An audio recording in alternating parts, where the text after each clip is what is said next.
Hi, my name is Rick Sanchez. I'm with a company called Tractor Tip Equipment, and what I have for, I'm a little bit dusty today, but what we have for sale here today is a Kawasaki 65Z V-2. The serial number on this machine is 65J4-526. I'm going to leave that last digit blank. If you buy this machine from me or any of the others we have for sale, we've got some more loaders back here, excavators, telehandlers, backhoes. We've got some mini excavators. Point is, if you buy this machine from me or any of the others that we have for sale, you're going to be dealing with Per Provencio. He's my right-hand man. He's the guy running the camera.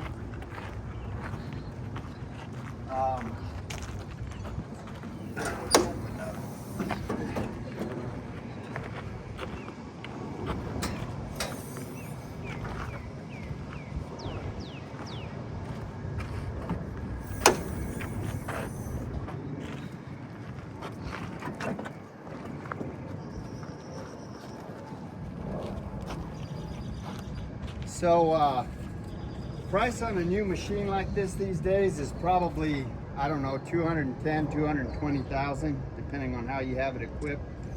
As far as manufacturers go, Kawasaki is ubiquitous out there. They're probably number 3 in the world in terms of suppliers of wheel loaders and heavy construction equipment. This particular loader weighs 24,000 pounds. The widest point is the bucket at 8 foot 1 inch. The tallest point is the top of that cab at 10 foot 6 inches. The transportation length from the end of that counterweight to the front of that cutting edge is 24 feet. Comparable machines are like a Cat 926 or maybe a Komatsu WA250 or a Volvo L60, a John Deere 524. Now, as far as the history of this machine goes, this machine, like almost every machine we purchase, is an original owner Dallas, Texas machine. I say that because it is pretty much a rust-free machine. You'll see where the paint's flecked off and the rainwater's kind of gotten to it, but it in no way, shape, or form is rust pervasive. We're 300 miles from the ocean, and we're far enough south that the only salt we see is the salt on our kitchen tables.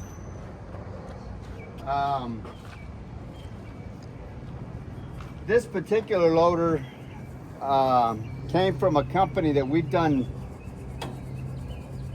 millions of dollars of business with back and forth over the last 30 years, and they've got an excellent maintenance program that rivals some of the best I've seen. We've been happy with all the machines we purchased from those guys, and it should be said that before I purchase any machine, I have a couple of mechanics go out and inspect it. And if they say everything's okay with the machine, then I have Per Provencio go out and inspect it. And if he says everything's okay with the machine, then I personally go out and I inspect it before I write a check. Now, if these have brand new batteries, by the way, or this loader has brand new batteries. If anywhere along that process they say something's, we find something not quite right, then we have the guy that we're dealing with, we have him fix whatever's wrong, and we start the process all over again. Now, if you notice these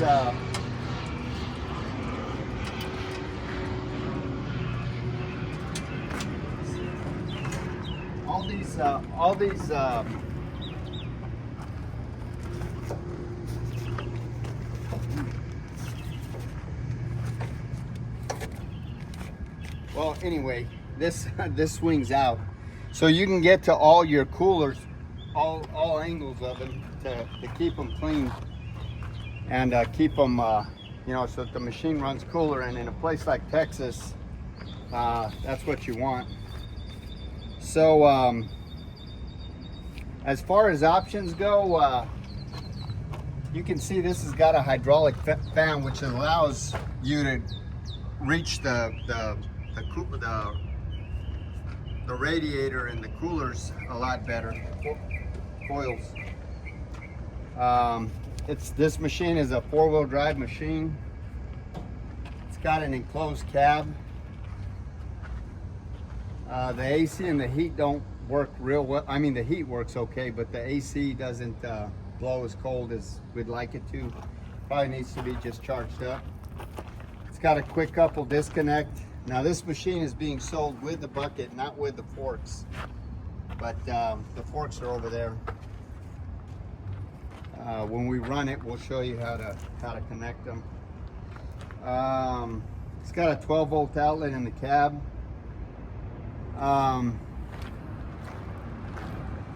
The engine, that's an Isuzu engine. It's got a net horsepower of 134. It's turbocharged and intercooled.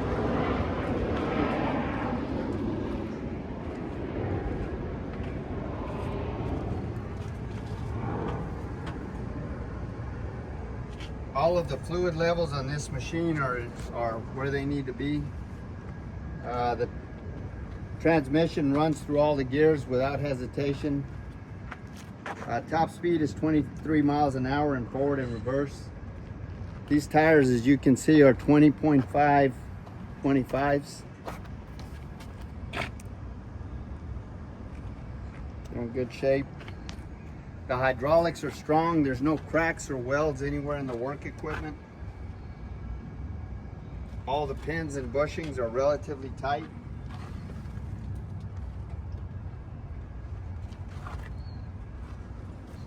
There's no deflection or any kind of problem in that articulation joint over here.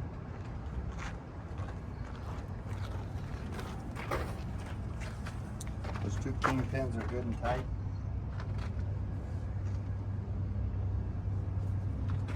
I'm going to get a measuring tape and we're going to look at the forks. Let me get it.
He had it in second gear, but all 4 tires are spinning. That's good.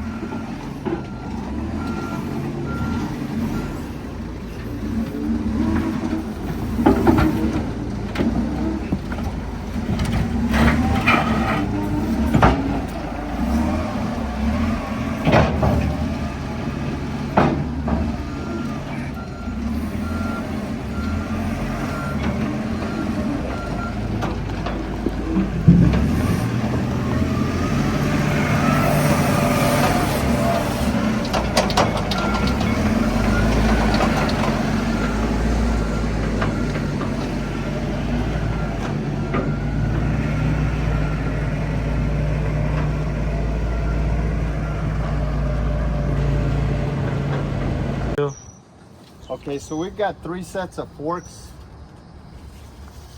We've actually got 3 loaders. I think we got 4 sets of forks. This is 8 foot, almost 8 foot 2 inches. And this is fork set F2. It's 49 inches high, or 4 foot 1 inch. And these tines are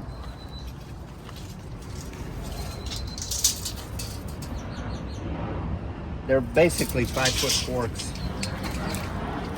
And then this one here is F3. It's the 5 foot 4 inches.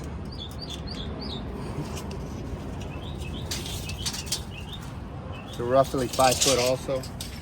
And so are those. So these are, so there's 3 available right now. Now, we do have 3 different loaders for sale. We just sold 3 loaders. 3 of these Kawasaki's, and we got 3 more we're selling. We had a total of 6. So this is unit number 60, by the way. We're gonna run it in the next clip. Perf, you got anything else you want to add? Just that it's a useful machine to have. Pair it with the forks and it's all the more useful. Yeah.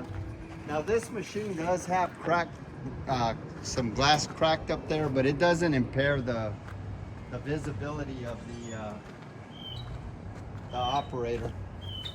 It doesn't impair the safety or the operation or the functionality of the machine. So again, this is loader number 60. We're gonna run it in the next clip.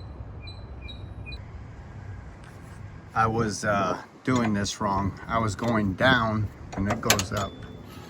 That's how this radiator swings.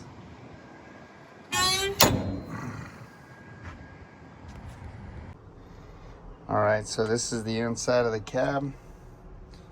Here's the seat. And there's the cracks. You can barely see them, but they don't really obstruct the vision. So that's pretty much it.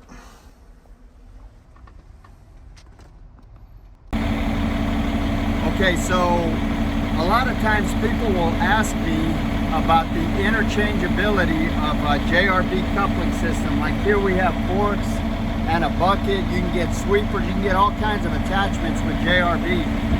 Now the answer to that question is usually yes and no. Now it depends on the size of the machine. In this case here, we've got this Kawasaki here weighs about 29,000 pounds. Okay?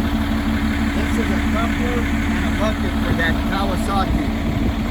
This right here is for a John Deere 544K, which also weighs about 29,000 pounds.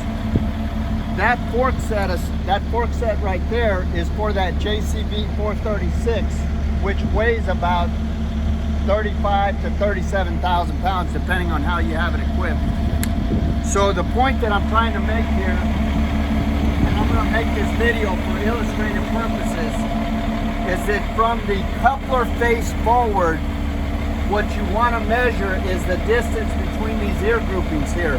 And I'm going to show you how they're interchangeable. Like I say, this is for a 544K, and this is for a 70.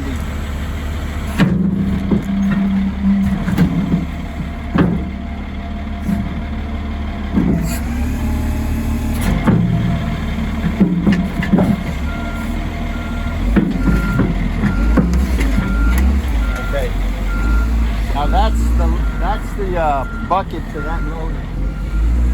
We've also got a set of forks for it somewhere.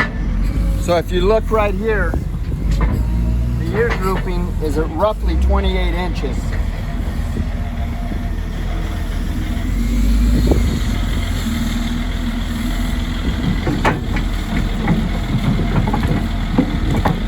Now, if you look right there, see that is going to line up right there.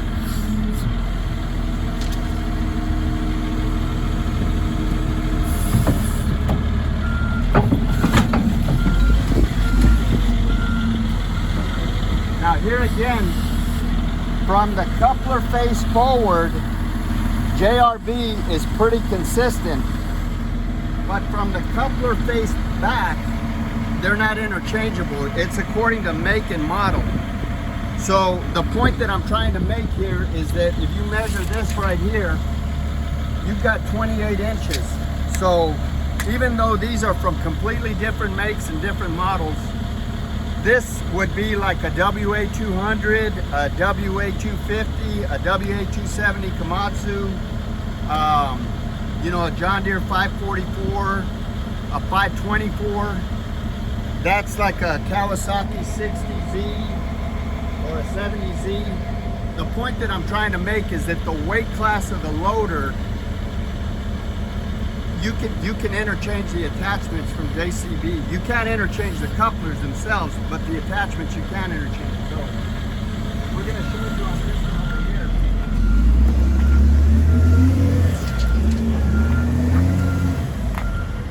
This is 36 inches, so it's not going to line up because this is a different weight class machine.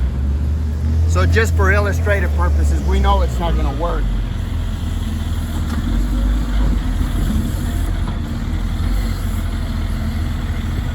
You can see these are your grab points here for those hooks. It's not going to work.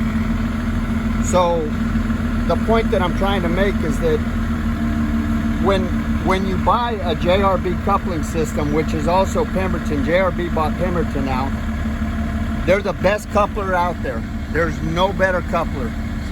Caterpillar brags about theirs. John Deere, Volvo, Hitachi, JCB, all of the major manufacturers usually go with a JRB coupling system because they're the best out there. So the point that I'm trying to make is that attachments for this bucket or for this coupler, as long as you're measuring between these ear groupings right here, are typically okay. Now you want to take some other measurements just to be sure, but I'm telling you, just as a general rule of thumb, they're typically okay. I don't want to get in trouble for saying that and somebody comes up with some kind of fluke where it doesn't work. But most of the time, if you measure, just take that quick measurement right there and you got a JRB quick coupling system. You can probably interchange various attachments. good day.